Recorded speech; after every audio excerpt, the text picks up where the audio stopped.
Good afternoon, everyone. Can you bring the volume up a little bit, Tyler? Hi, everybody. It's really great to see you all. It's fantastic to see. It'll be up in a second. Tyler's trying to fix it. Aha, thank you. Even a little bit more, maybe. That would be great. Thank you so much. And hopefully everybody online can hear us. Joy is saying good sound online. Fantastic and wonderful. It's great to see so many people online as well. Welcome to today's celebration. It is now January 24th, and we're the 28th week into the year, which is stepping along there, and nearly 7 months of my service. Wow, incredible. Time flies. We're gonna have it's sort of an in-house meeting today with our wonderful guest speaker, Bryce. And there are some things that I'm gonna be talking about a little later, which will take a bit of time. So I'm gonna move as quickly as possible to Judy Schroeder, who's gonna do our reflection today. You're welcome.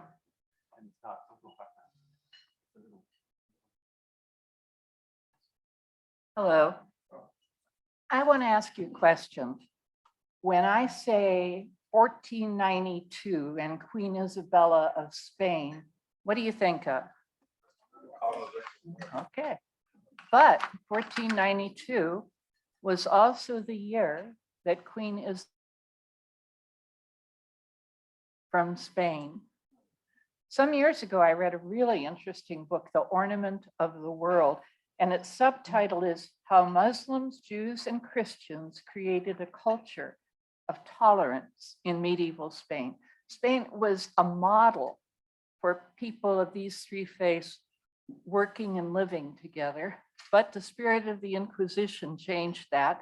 And in 1492, the Jews were expelled, and 17 years later, the Muslims. Tens of thousands of Jews from the Iberian Peninsula made their way to Thessaloniki, a city in northeast Greece on the Aegean Sea. The Ottoman Empire welcomed them to this Muslim Christian community. And under this communal, tolerant, pluralistic scope, it thrived. Other Jews, hearing of this safe haven, came too. So that by the 16th and 17th centuries, Jews formed the majority of one figure says 68% of the population. It was the only city in Europe to have a majority Jewish population. Even when the numbers declined somewhat, it still had a very healthy economy and a spirit. And in the 19th century, a German Jewish philanthropist built a railway station to welcome refugees from the pogroms of Eastern Europe and the Russian Empire. After World War I and the dissolution of the Ottoman Empire, Greeks became the majority population, but things were going very well until 1941, when the Nazis marched in. They took the gravestones from the Jewish cemetery to build a swimming pool for the German army. They herded the Jews into a ghetto. And in 1943, from that same railway station that had been built as a refuge, Jews were transported in cattle cars to their deaths. More than 90% of the population of Thessaloniki was killed. Only 2,000 managed to escape in various ways. This Friday, January 27th, the day that Auschwitz-Birkenau was liberated, is International Holocaust Memorial Day, Remembrance Day. I'd like to ask you to observe with me a moment of silence for the victims of hate and prejudice.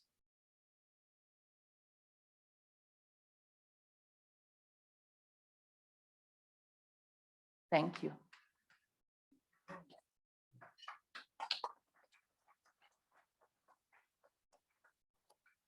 Thank you, Judy. As always, such wisdom from you. And also, I'm reminded of the fact that Bloomington just last week was itself reminded of a racist attitude and event, a very disturbing and unhappy event with an Asian student who was attacked on the bus service here in Bloomington. And so I think that it's really good to be reminded of tolerance, acceptance, and hopefully the efforts that we make in our club to be as diverse and welcoming as we are is making a difference in the small community that we belong to. We have some birthdays to celebrate. Sally Gaskell had her birthday on Sunday, on the 22nd. Happy birthday, Sally. Len Tiemann was yesterday, and then we have Leslie Green on Friday, the 27th. So happy birthday to all three of them. Hope that it's a wonderful week. Yeah. We have some anniversaries to celebrate as well. Bill Brown. I don't know if Bill, there he is. Bill, very nice to see you. Congratulations on your second anniversary to the club. It's great to have you with us. And Judy Witt, 14 years. So Judy is such an important member. She was district governor. That's not right.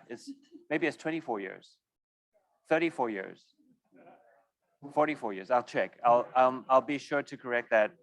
I'll be sure to correct that next week. I think it might have been a typo. Okay, Tracy, do you want to come in and introduce the guests? Absolutely. And thanks for keeping us on our toes there. So I'd like to welcome, we have 5 separate guests here. Brian Hain from the Bloomington North Rotary has a guest, Josh Norse. Then we also have Jean Hurley. There you are, Jean. Jim Bright, I believe, has brought you. And then again, Anil Nair is visiting out from, I believe it's Connecticut, isn't it? Yep, that's awesome. And then Dakir, welcome back, Dakir Abdullah, our grad student. So welcome, everyone. Thanks very much.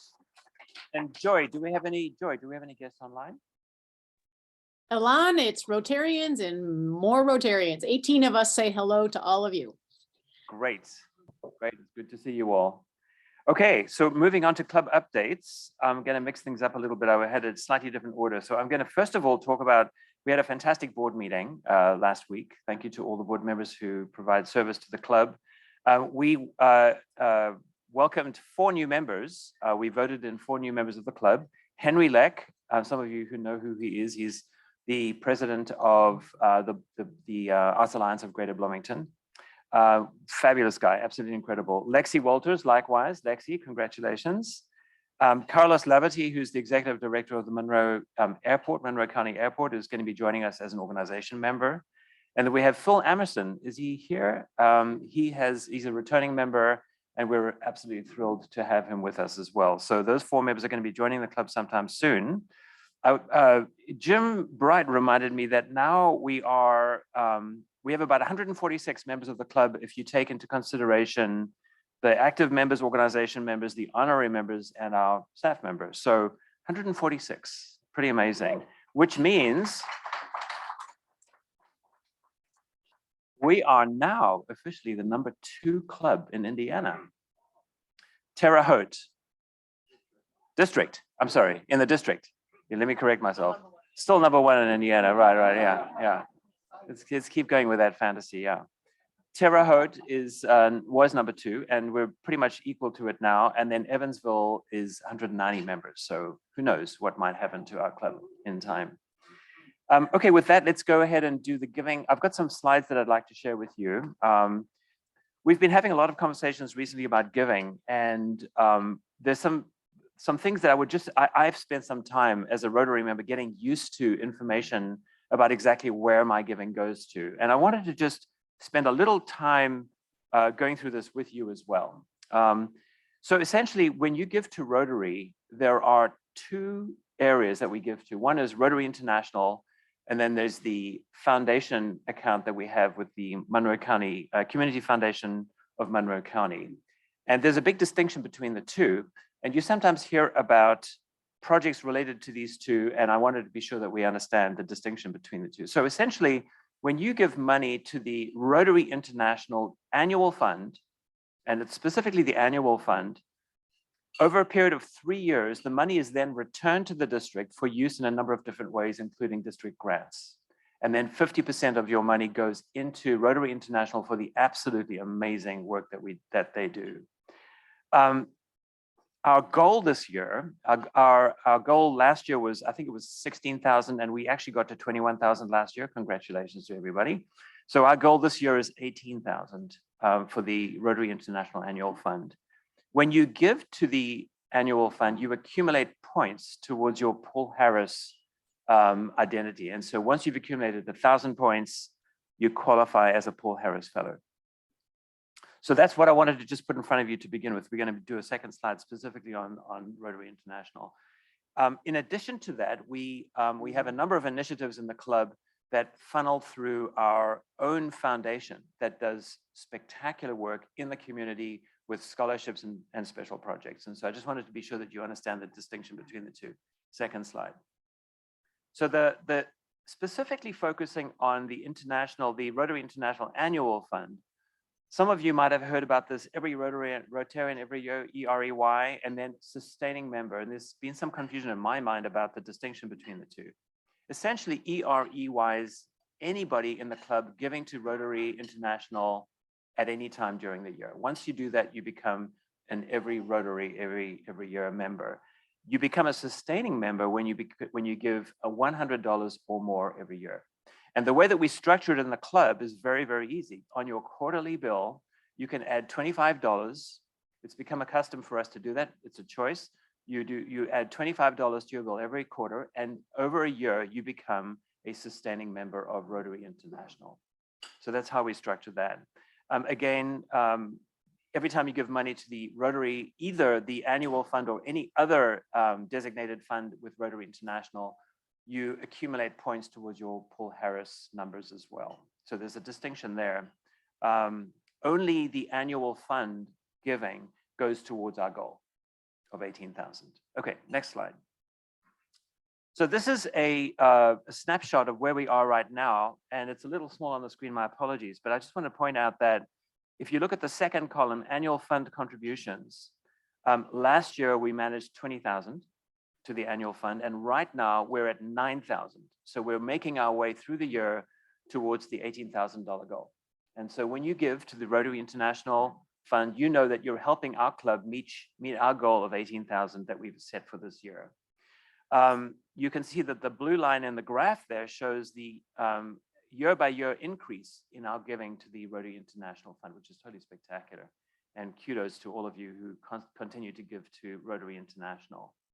And then you see that on the bottom right-hand corner, there is the EREY members, sustaining members, and then Paul Harris eligible. In other words, those members of the club who've got to that 1,000 point goal.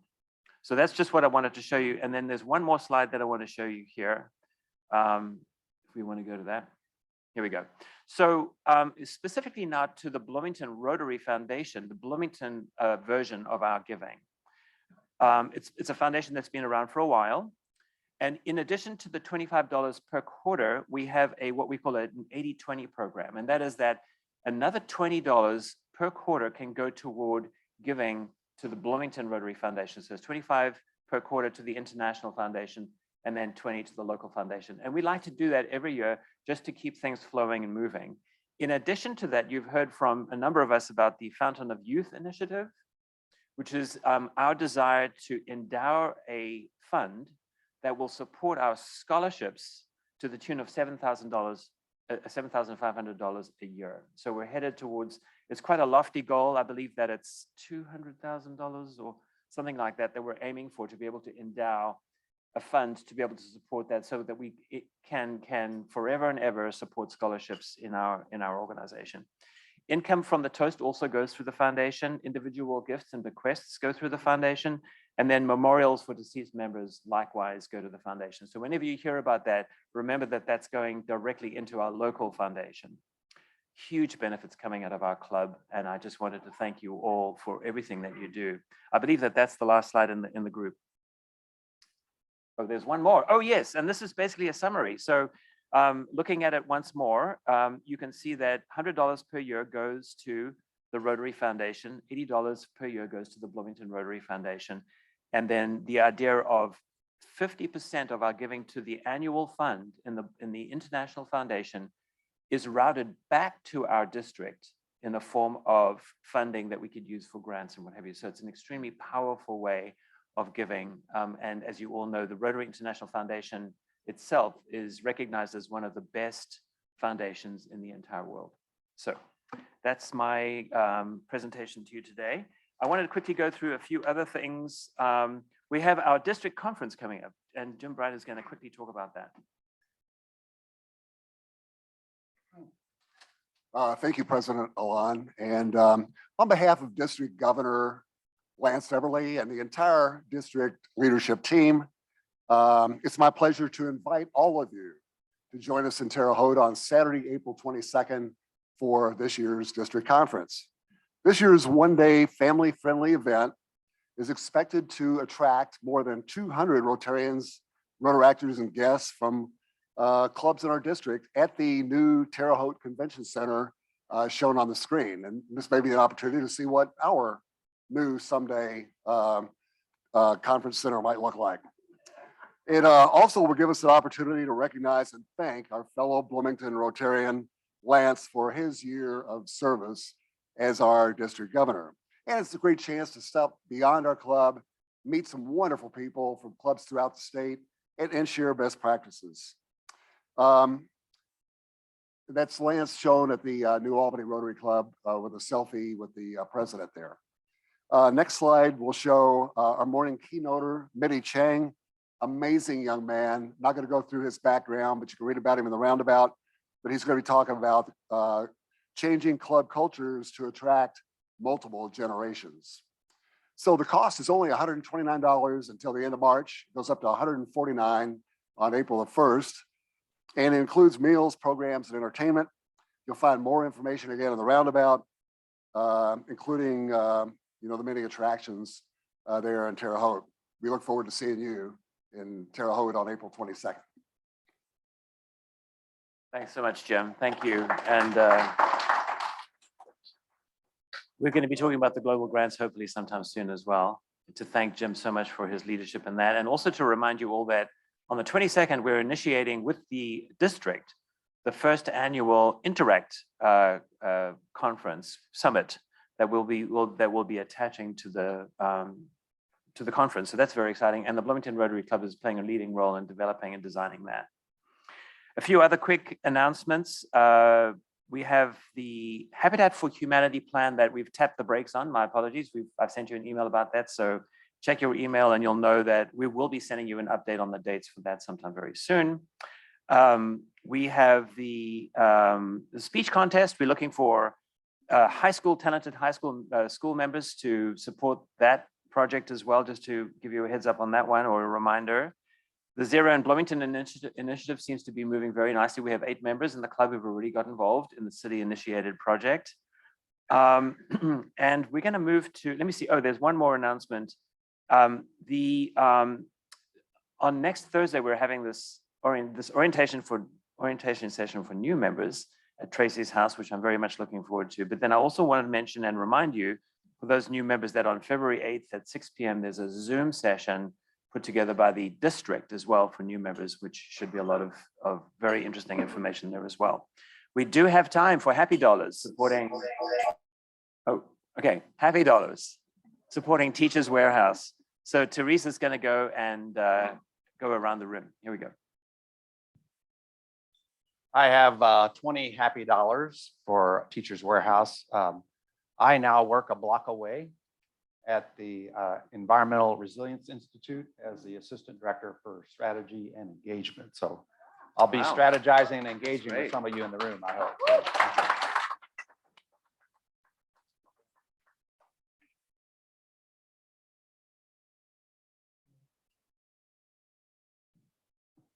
Yeah, I'd like to just give $5 on behalf of Jim Bright and the excellent work that he put together for the Global Scholars this past week. And the interviews were absolutely incredible. And if you ever want to get a good feeling about the future of the world, just sit in on those interviews and you'll really see some quality individuals there. So thank you, Jim.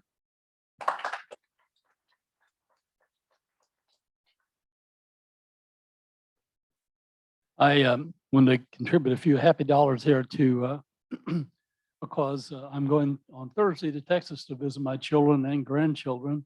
And secondly, I'm really pleased with our men's and women's basketball team's progress. It's just been incredible. Yeah. And just this week, my wife put up a billboard on South Walnut honoring those women's basketball team. Urge you all to go look at it down by South High School. It's really cool. And I believe that the women's coach is the winningest coach in IU history. So yeah, incredible. Cool. I have 20 happy dollars. Because on Sunday, this Sunday, January 29th at 5 p.m., my beloved choir Voces Novae is doing its first real concert since the pandemic was a thing. And just so you know, there are two of us Rotarians in the choir. We have about 20 singers. Amy Osajima and I are both second altos, and the third second alto is Grammy award-winning Sylvia McNair. So we have a good time. We sound great. Please come. It'll be fun.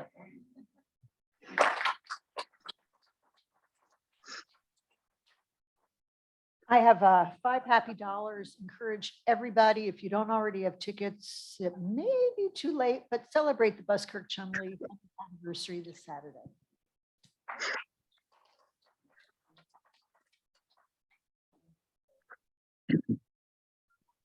Oh, do we have anything online? Anybody want to say something online? Joy. Yeah, Raj does. Yeah, Go ahead, honoring our Zoom coordinator, which has been with me for a long time. I am so pleased to see her every time I turn my computer on. I will give $10 honoring Joyce Harter.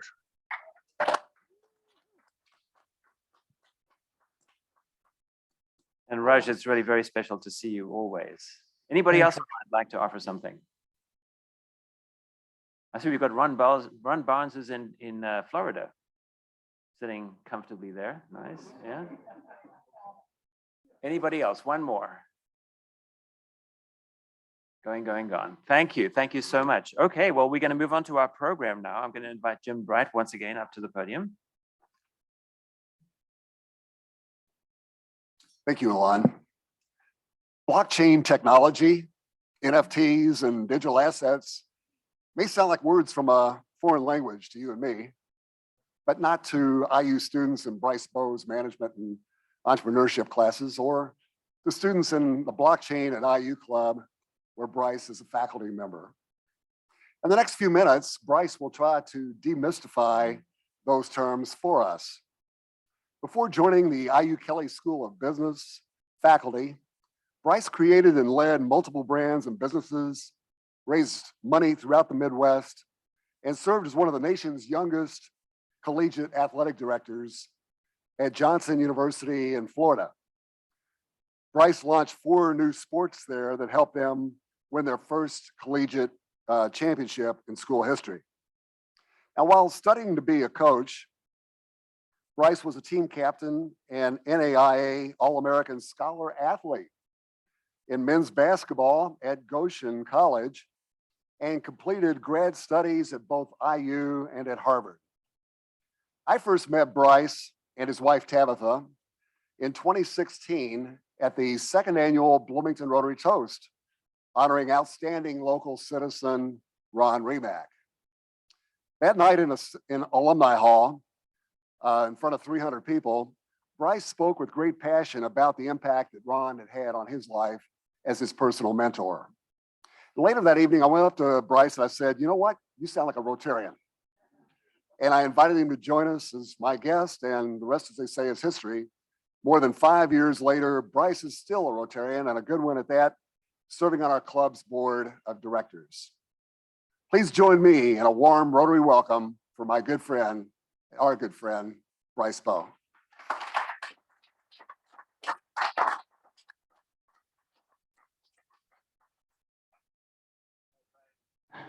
Test, 1, 2. Tyler was gracious enough to let me use this because I'm like, I can't stand behind the podium. It's just not going to work. So, and by the way, Jim said, good Rotarian. I don't know. As Natalie said, the only way you're actually showing up to these meetings is you're speaking, right? That's what we got to do to get you to be here. So I apologize. I've got no good excuses, honestly, right? With life and work and family. But I have tried to be committed to the board and offer a different perspective sometimes and attend the meetings regularly. So, and ultimately, I just don't want to let Jim Bright down, right? That's like, I don't know if I'm being a good Rotarian, right? But Jim sets the bar pretty stinking high, right? So anyhow, I don't know what I can accomplish in 20 minutes. I'm going to do my best. It's an interesting topic. I like to joke. I didn't put any images for this up there, but it's like, if you follow some of these headlines, Elizabeth Warren, Donald Trump, and the Taliban all hate Bitcoin. Like, what would cause them to agree on something, right? And yet we see Richie Torres, congressman from New York. We see Ro Khanna. We see Cynthia Lummis. Others in Congress are very excited about this. We might say crypto forward. So it kind of breaks down some of those traditional, where you get your signals for what you should think. So anyhow, there's that. It's also, I've heard it said, this space kind of combines all the things we don't know about, or we don't like to, or we don't understand about money, and the things that we don't understand about technology. It kind of combines those together, right? As people, I don't want to think about money. There's a lot about money I don't understand, and finance, and a lot about technology I don't understand, and it kind of puts those together. So in some ways, yeah, it's difficult to wrap your mind around. I'm reminded of a clip. Some of you have seen this. It's Bill Gates on the David Letterman show back in the 90s. And they're talking about this thing called the internet. And David Letterman's like, so tell me about this thing called the internet. What is this? What how do I use this? Like, what should I care about this? And Gates is like, oh yeah, it's the next big thing. There's all kinds of things you can do on there. And Letterman's still like, what do I do with it? How would I use it? And he's like, well, you could listen to a baseball game. And Letterman's like, have you heard of radio? He's like, well, no, I think fair enough. The crowd laughs. He's, well, but you can listen to it like at any time, Dave. He's like, have you heard of a tape recorder? And so it's this classic clip, and now we laugh, it's like, oh, in the 90s, people just didn't realize. Now, I don't know if this is the only thing, right, that's going to change about the internet. I think it is one of the things that will likely change about the internet. I think there's a couple things, and I think I do have a slide here. Perfect. There are 4 things that I find really interesting. So I'm teaching business and strategy, specifically intro to business, to both Kelly majors and non-Kellys, non-majors. I love that, actually, to reach across campus and work with students from all different kinds of backgrounds, different majors. But I would say, do we have a clicker? Yeah, a laser pointer. AI, robotics, blockchain, decentralization, energy and climate tech, and metaverse extended reality, I think are very interesting, and will change our world. Already are in some ways. And so these are 4. There's not the only ones, right? We've got longevity research and biotech and reusable rockets and all kinds of things that are coming onto the scene. But I find these 4 especially interesting. But today we are focused on just this one. But maybe I could come back in the future, Natalie, and I could do another one. I had recently finished a certificate at Penn on metaverse and extended reality. And I did another one last year on blockchain and decentralization. And as Jim said, I do this talk, a version of this talk at least, around campus a bit and incorporate it into my classes. So let's see. Yeah, so here's what I want to try to cover. And if for anything I don't cover, I told Jim, maybe I could record a video and we could link to it. I just put it on YouTube or something if there's things that I still wanted to say I didn't have time for, because I only got 20 minutes. So I want to do some basics. That will probably be a little, I don't know, a little dense, a little more boring, some definitions and stuff. But then I think this gets pretty exciting. Talk about some emerging uses and maybe some misconceptions. And then, yeah, hopefully some time for questions. So sound good? Yeah, cool. See, if I were in class, I would have students, I'm looking at nonverbals. I'm getting students to do thumbs up and acknowledge with their facial expression. All right, we good? We moving on? All right. So we'll start with basics. So blockchain, when you hear blockchain, One definition, a shared immutable ledger that facilitates the process of recording and tracking information. So I'll just leave that up there for a second. I'll give you kind of a visual breakdown of that in a second. So as you read that, you're like, some of those words I don't really understand, like immutable, like I kind of know what that means, but what's in the context of a ledger? One way to think about this that might help is it's kind of combining three things, right? So it's this idea of computer code. We've all now at this point in history interacted with applications on the internet and software, right? It's just code, right? But it also combines this idea of a ledger, keeping track of information, initially just transactions, financial transactions, but now all kinds of different information. But then it combines this, and this is one of the key parts of it, a network, right? So that I've got a copy of this database, and Steve's got a copy of the database, and Jim's got a copy of the database, and we're kind of checking each other to make sure that the ledger is still accurate, right? So no one, if Steve tries to mess with it, there's thousands of other people, tens of thousands of people that have a copy and say, no, Steve, you can't do that. And I'm oversimplifying a bit. But that's the power of this, is when you combine these three things, you get something that we haven't had, at least up to this point in history. So let's keep going here. Crypto, that's the slang, the everyday kind of, you read about crypto. So when I say crypto today, I'm referring broadly to the entire space: blockchain, cryptocurrency, digital asset, NFT. There's these things now popping up called DAO. There's a saying, Web3, some have said. I'm not a huge fan of that, at least this technology by itself. I think if you throw in this idea of extended reality, I know many are skeptical of this, by the way. When you hear the word metaverse, you're like, yeah, it sounds buzzy, it sounds hype, it don't, especially, we like doing things in person now. We don't want to do extended reality, virtual reality, augmented reality. I was just reading yesterday, Apple is coming out with their headset this year. And I think when that happens, a lot of people who, it's going to become a little more real, some of the things that you can do, right? And I teach students online and in person, and I can tell you this, that online experience can get better. It could feel more immersive. It could feel more like we're actually present together, and yet have the flexibility of calling in from around the world. And that there's a number of other applications. But anyway, if you want to say Web3, I like including some of that other technology. So when you hear crypto, you've probably heard of these, I would call digital commodities. Some would say currencies. I'll talk about that in a second. I'm not so sure I would call these currencies or digital assets, but this would be Bitcoin, and this would be Ethereum. So you may have seen those in the headlines. I'm going to unpack those a little bit more in a bit, but you may have also heard of these stable coins. So these are digital tokens that track a government currency. The most popular government currency in the world, the US dollar, right? So this is USDC, United States dollar coin, I believe is, and then Tether, another one you may have heard of. And literally the token, it's a digital token, but one token is worth $1. It just tracks whatever the dollar is doing. You may have also heard, when you hear crypto, these digital collectibles. I was telling Sally a little bit about this before. And these are emerging, right? What you may not have heard about, and don't worry, we'll talk some more about those, is all these other areas where this technology is kind of integrating, right? Whether it's wireless networks or digital maps or gaming, right? Imagine you've got a game asset that is provably scarce, on that digital ledger, and you could loan out the game asset to somebody, right? Or you could sell the game asset 24/7, 365 on a global marketplace. There's integrations into gaming, storage. I don't think I've got this one teed up. I should have.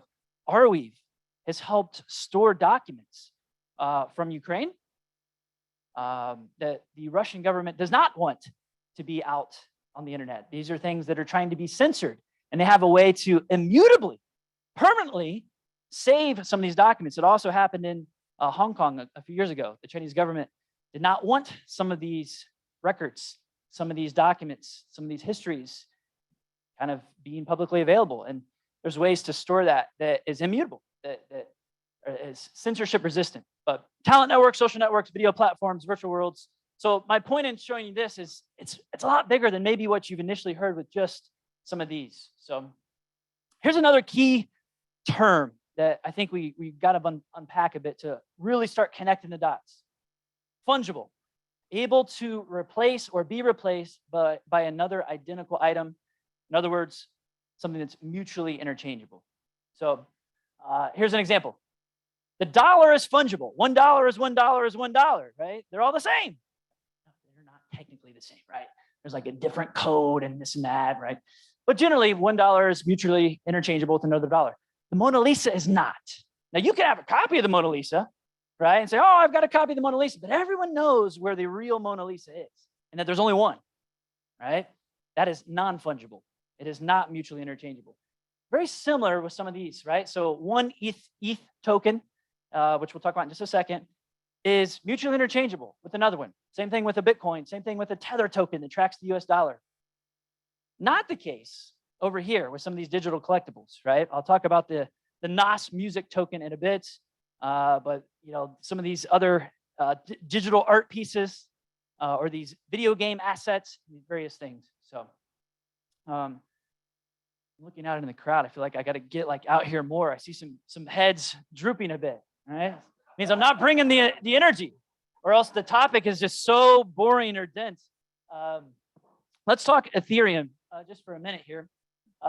So when you hear Ethereum, many of you have mainly probably heard about just the assets, like this token. Well, it's actually a network as well, kind of the data network, where all this information is flowing and being stored, but also it's a platform that people build applications onto, right? And it's like this very, different kind of asset. It's a little bit of all these things. So when you hear Ethereum, it's more than just a token. It's meaning all of these things. Here's an analogy. Think about Apple. If Apple was like Ethereum, Apple has Apple stock, right? But also there's like a data network component of Apple. And I apologize too. Those words are being cut off, Tyler. I know that's probably the best we can do, but oh, good. If I would have known that, I would have designed the slide deck to not do that. Anyhow, there's also applications in the App Store, right? Show of hands. Who has an application on their phone? Yeah, right? So again, see the analogy. Very, very similar. Now, here's where things get really interesting. Imagine, it's all good, Tyler. We'll get through it. Imagine if all of this activity was priced in Apple stock. Like you had to own Apple stock and use Apple stock to pay for applications in the App Store.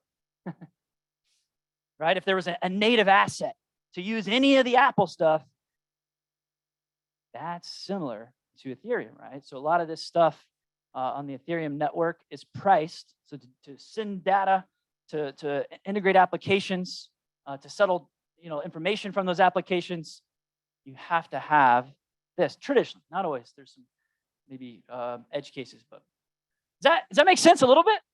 Sort of. Now here's where things get fun. Merging use cases and misconceptions. Now the first thing is there's this thing that Forbes has done and other publications, the blockchain 50, and it's about big companies that are integrating blockchain on all these little interesting ways. This is cool. This is interesting. We talk about these in my classes. For example, anybody had Sweetgreen? Yeah, I love Sweetgreen. I wish we had one in Bloomington. I feel like it would do well. Mainly on the East Coast, but they're coming, I think. But they're integrating this into their food supply chain, blockchain technology. Intel is building blockchain-specific chips. Interesting, cool. Time Magazine has various digital collectibles and art that they've put out. So there's, again, I showed this previous slide, hundreds of companies that are integrating this in some way. I don't think that's the most interesting. It's interesting. I think there's some more use cases that are maybe more profound. So let me show you some examples. One would be money and finance. That's like the first killer app, so to speak, of this technology. Think about this, Turkey. Anybody been in Turkey? Yeah, maybe you could speak from experience, but these numbers, and I think the year-over-year inflation is even higher. I need to update these. 80 to 90% inflation? Year over year, really? I mean, we had 9%, right? And it was like wreaking havoc, where it's like messing up economic decisions for a lot of people. Look at their currency. The Turkish lira has lost 90% of its value compared to the US dollar since 2010. And by the way, Turkey is, there you go. Turkey's the top 20 economy in the world. Like, oh, it's just a small country. It's a big country. It's a prominent country, top 20 economy. And those are the statistics, right? And there's a headline, again, I think it's even higher now. I think it's up to 90 maybe. And then you see stuff like this. Watch people in Turkey. Instead of, I don't want to hold the Turkish lira. I'd much rather hold a tether token, which is equivalent to $1. I want to hold US dollars, or I want to save in an asset because I don't have access to real estate or stocks. Maybe it's not as easy. So maybe I would hold something like Bitcoin. Here's another one, Nigeria, the largest economy in Africa, 200 million plus citizens.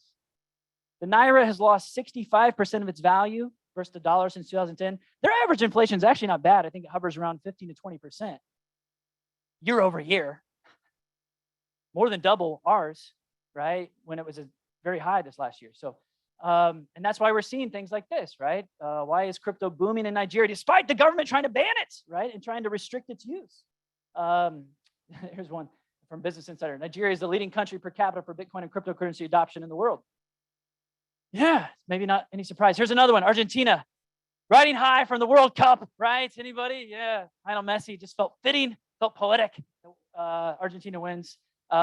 But 95% of its value lost against the US dollar, the Argentine peso. It's the second largest economy in South America. Again, this is not just a small country. It's like, oh, well, you know, they've had some issues. No, this is a very prominent country. And their inflation, I think, is 90%. Yeah. Can you imagine the economic decision-making, right? You get your paycheck and you're like, oh, this is going to be losing value pretty quickly. Or how do I save? How do you send your kids to school? How do you buy a home, right? These just simple things. I say simple, not necessarily simple for folks, but here, imagine this. And then again, so it's not surprising to see people trying to move into something else, right? So again, this is under Money and Finance, our first kind of killer app. Here's where things get also very interesting. Censorship resistance. So Nigeria's central bank freezes the accounts of people protesting police brutality. You remember this? What was the hashtag? InSARS, something a few years ago. So you were identified in a protest, protesting against police brutality, protesting against the government, and your bank account was frozen. Sorry, you can't go buy groceries. You can't pay your bills. Right? And again, so we see headlines like this, reports how Bitcoin powered the largest Nigerian protest in a generation. Very difficult for the government to seize Bitcoin transactions. It's just a protocol, just code on the internet that runs. There's no one that owns it. It's just there, like a public good, public utility. Here's another one. Belarus, been in the news recently, right? With everything happening in Russia. Very similar, money and bank accounts frozen because they were identified in a protest. And so we see headlines like this, trying to get funds to these folks to pay their bills using things like Bitcoin. Say, well, that would never happen here, right? Maybe not in examples that you would disagree with yet. Anybody remember Canada? Was it last year? The truckers? Their bank accounts are frozen and their family members. If you're associated with one of the Canadian truckers, your bank account was frozen. Well, I agree with that. You know, Justin Trudeau and the executives there, they had the right to do that. They were, okay, fair enough. You agree now, but maybe in the future you wouldn't. In a different situation, right? So anyhow, here, that's an insight. In many parts of the world, if you don't have access to a bank, maybe you can have a digital wallet, right? It's kind of like they're not building phone cable lines in Africa. People just have smartphones, right? So maybe if you don't have access to a stable currency, you want to hold dollars, right? Just digital dollars. And by the way, it's illegal to get dollars, or they make it very difficult to get dollars in some of these countries. It's not as simple as you might think, right? So this is simple. Or maybe you don't have access to assets. You want something that could save. And again, this not to make it financial, but Bitcoin is one of the best performing assets of the last decade. It's a fact. So some people say, I'm willing to put a little bit of my savings into that. I don't know. Maybe it works out. Maybe it doesn't. But I don't have access to any other assets. I don't have access to real estate, private property. I don't have access to collectible art, right? Or things that we store value in, or a lot of us. No access to services. There's this whole application base. I showed you that visual of Ethereum with applications where people are building financial services. You want to get a loan?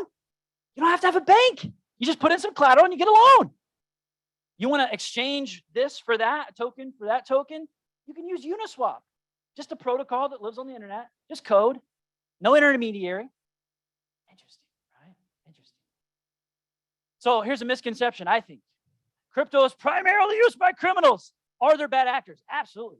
Are there bad actors that use cash, that use the dollar? Absolutely, right? You need not look far to find banks that are fined billions of dollars for money laundering activities, right? They were part of a money laundering activity. So, and what's so interesting about this quote, the reason I had to phrase it like that and put it up there, define criminal. In Nigeria, if you were protesting police brutality, you were a criminal according to the government, and your bank account was frozen, right? So it makes it a little trickier. Yeah, and by the way, the other thing, I said this, but maybe it wasn't clear. It's a public ledger. It's pseudo-anonymous. So Hank might not know that it's me specifically, but he can see my wallet and everything that my wallet does, but he doesn't know it's me, right? So every transaction, I should say, is on the network. Like you can see things moving. And some people say, I don't like that. That doesn't seem like it's very private. Exactly. So why, if you're a criminal, would you use it? It's pseudo-anonymous, not completely anonymous. It's pseudo-anonymous. Now, are there other applications and protocols popping up to try to make it more anonymous? Yes. Yes. If you really wanted to make it super anonymous, you probably could.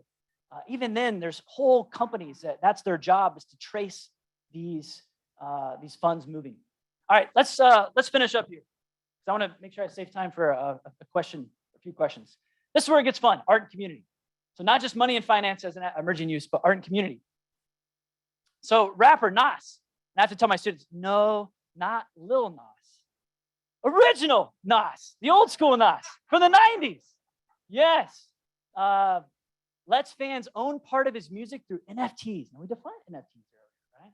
I'm not going to put it on the quiz for you, but it's yes, we defined it. You should have an idea, non-fungible token, what that means. So what's cool about this is there were 3 different tiers of token. It gave you a different percentage of streaming royalties. So when his music is streamed every month, every couple months, you get some of the money from the streaming. Pretty cool, right? Now here's where it gets even more interesting. It's not just streaming royalties. They throw in all these extra perks, all these extra benefits. So for example, this tier, you get 2 tickets, you get an exclusive signed vinyl, you get a video conversation, exclusive merchandise, access to a special Discord that's like a chat room. And you have to have the token to get in the chat room. That's where things are starting to get interesting. I've seen a number of these where it's token gated. You'll start seeing that phrase probably more, token gated, right? Hook up your digital wallet, and if you have the token in your digital wallet, you may proceed. So just like if you're an event, hey, you got to scan your ticket to get in here. This is VIP. Scan your ticket. Just a digital version of that. But I've seen folks do these one-on-ones. So let me show you here. Check this out. So the chain smokers. I'm not a huge fan of their name. I think they regret their name. I think they've gone on record to say, I wish we would have had a different name. Nevertheless, one of the more prominent artists in the world, top 100, generally 32 million listeners. Check this out. They did the same thing with one of these tokens. I was able to grab some because I liked some of their music. I thought it was cool what they were doing. And I got to go backstage and meet them, right? Because it's like a ticket, right? It's like, oh, if you have, it's like token gated. If you have X amount of these tokens, you can come meet us before the show. And I did. So I had, prime seats if I wanted them. I got to take a picture of these guys, and it was just, that's just scratching the surface. One month they said, hey, here's a digital storefront. If you have the token, you can enter the storefront and buy a special hoodie. You're the only ones that can buy it. It's not even buyable unless you have the token to get into the digital storefront. And you're going to see more and more stuff like that, exclusive experiences. So this connects to my second big misconception, then we'll call it here. Crypto's bad for the environment. You've likely heard this one a lot. This token was on a blockchain that connects to Ethereum. It's called Polygon. It uses almost no energy. I promise you. I don't have the statistic for you. I have another statistic coming up about Bitcoin, because most blockchains use virtually no energy. It's like, if you've seen headlines like streaming music's bad for the environment, it's like, okay, it's software, right? So to the extent you using a computer is bad for the environment, maybe, right? But then it's like, well, where are you getting your energy from? Is your energy clean, right? Is your energy not clean? So anyone that uses energy that they get from coal is probably not helping the environment, right? But if you're using energy that comes from a renewable energy source, is that bad? Is using energy bad generally? And this is another conversation for another day. I think we've drilled into our heads that using energy is bad. I expect us to live in a world where energy is ubiquitous. Clean energy is ubiquitous. And that's going to do a lot for our species and society. That's exciting, right? People working on nuclear fusion, right? And bringing costs of renewables down. And man, that's a fun graph to see. Cost of renewables continues to drop. Anyhow, so this requires almost no energy. Now, the one that does use a lot of energy is Bitcoin.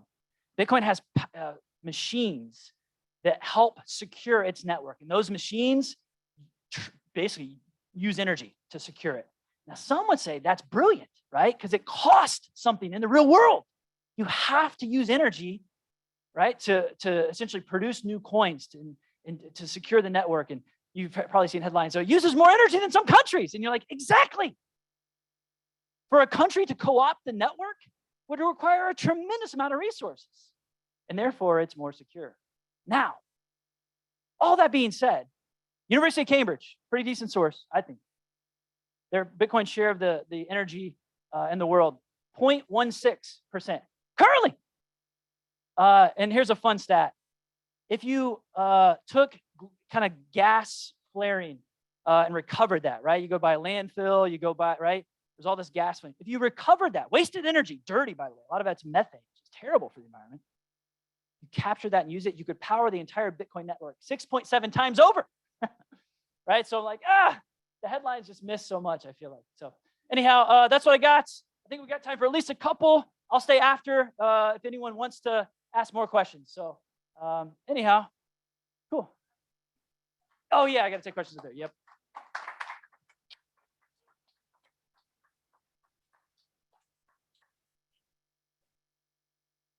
Yeah, Art, you were the first, so go. Okay, so the Bitcoin is tied to the US dollar, right? No, not necessarily. Bitcoin. Okay. Well, yeah. So if Now you could say, well, how much is a Bitcoin worth? And it's usually valued through the lens of dollars. okay, so if you're in Turkey and your currency is crap, excuse me, Francais, how do you buy groceries? Doesn't the government have to go along with the bank saying, yes, we accept Bitcoin? I think a lot of folks in Turkey are using the digital tokens that track the dollar. Okay, how about Nigeria? Where the government doesn't want to use Bitcoin. So if you have Bitcoin, how can you buy groceries using it? Yeah, and some people do, right? You can. So like today. I mean, how? You go to a grocery store, pull out your pocket and say, here's some Bitcoin. Yeah. So has anyone ever used like Apple Pay or any? Yeah. Okay. It's not quite widely adopted, but you can pay with just a phone pretty easily. But then the merchant also has to be involved with this too. Yeah. So what a lot of merchants do, a lot of payment processors. So when you accept Bitcoin, you don't actually receive Bitcoin. On the back end, it's immediately turned into dollars or whatever currency, the Nigerian naira. Does that make sense? Right. So I'm using Bitcoin. Some magic on the back end. I don't have all the details on that, but it's turned into the currency of their choice, and that's what they receive. But the government has to go along with this. If they don't want Bitcoin used, they can say, you can't use Bitcoin. Well, I showed you some examples. Yeah, there are some governments that may not like that because it skirts around freezing bank accounts. Folks they don't like, but the government has to allow the merchants to do that. Okay. Yeah, so maybe you and I can talk later because I want to get some more questions. Yeah.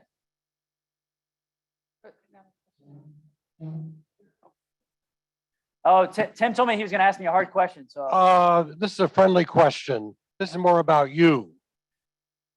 You didn't mention your relationship to the Zeller Boys Basketball Network. Much of your life has been in service and ministry. Do you consider your work now part of your ministry or service as a Rotarian? Yeah, absolutely. Yeah, absolutely. That's a whole other long story that I could tell, I suppose, at some point. But yes, absolutely.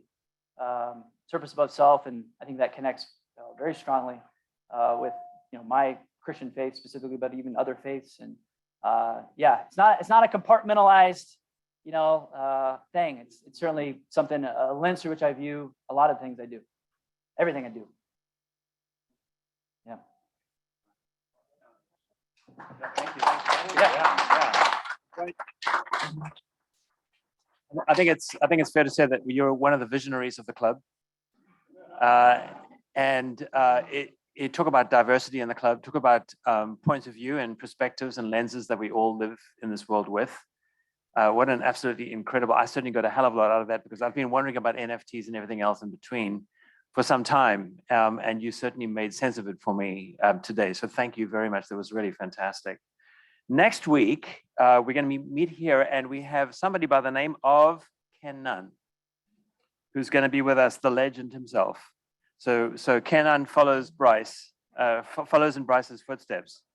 The focus of his presentation will be on how he has turned his life around to become the successful attorney he is and why he supports organizations like the Boys and Girls Club and other youth-oriented organizations. It should be really fascinating. He's somebody I've not met, but I've heard a lot, obviously, about him. But also I've heard a lot about his personal life, which I think will be really fascinating for us all. So prepare for something very special. Okay, with that said, let's do our four-way test. And please rise. Of the things we think, say, or do, first, is it the truth? Second, is it fair to all concerned? Third, will it build goodwill and better friendships? Fourth, will it be beneficial to all concerned?